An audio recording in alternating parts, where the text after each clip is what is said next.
इसकी गारंटी मैं नहीं दे सकता।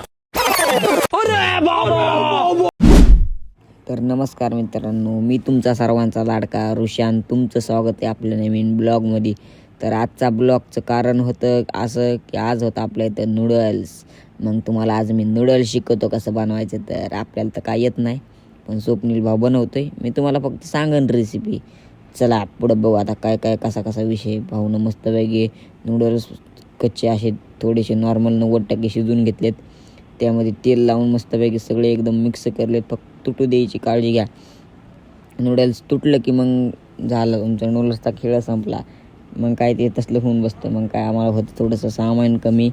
मग अभिषेक भैया म्हणजे आमचे मॅनेजर, तर ते मी आणि गेला मोठ्या शॉपमध्ये. तर मग शॉपमध्ये जाऊन आम्हाला जे लागत होतं ते घेतलं सामान. सॉस, शेंगदाणे आणि ते पांढरं काय त्याचं नाव येत नाही मला, ते एक घेतलं. मग तिथून आम्ही आलो डायरेक्ट किचनमध्ये आलं. भाऊला म्हणलं की सामान. भाऊ एकदम खुश होता सामान आणून दिल्याबद्दल.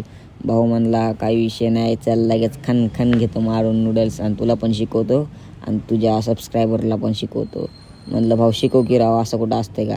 मग काय भाऊ म्हणला ह्या बाग हे घ्यायचं काय म्हणलं भाऊला. भाऊ म्हणला कांदा, शिमला मिरची, गाजर, पत्तागोबी. बरं म्हणलं भाऊ मग कसं करू ह्याला. भाऊ म्हणलं तू ब्लॉक काढणं फक्त, बाकीचं काय ह्याला पुढचं रान हाणतोस.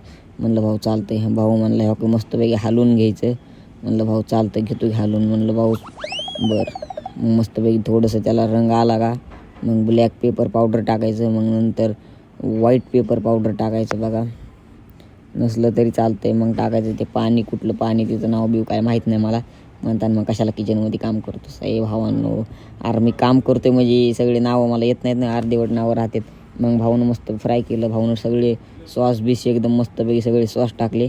सॉसचे नावं तर तुम्हाला माहीत असते, मला सांगायची गरज नाही. मग काय दोघं ऐकून करत होते. ह्याला काय जमाना तरी पण केलं. मग काय भाऊनं मस्तपैकी नूडल्स घेतलं. तू म्हणता ना एवढ्या मोठ्या कढईमध्ये कसं काय बनवतात की हो. अरे आमच्याकडे कढई छोटी व नाही, पण आम्हाला थोडी जास्त नूडल्स बनवावं लागते, त्यामुळे मोठ्या कढईमध्ये बनवतात. तोपर्यंत नूडल्स झालते. भाऊला म्हणलं भाऊ नूडल्स खाऊन बघ ना. भाऊ म्हणला खाओ माँ कसम, इसकी गारंटी मैं नहीं दे सकता।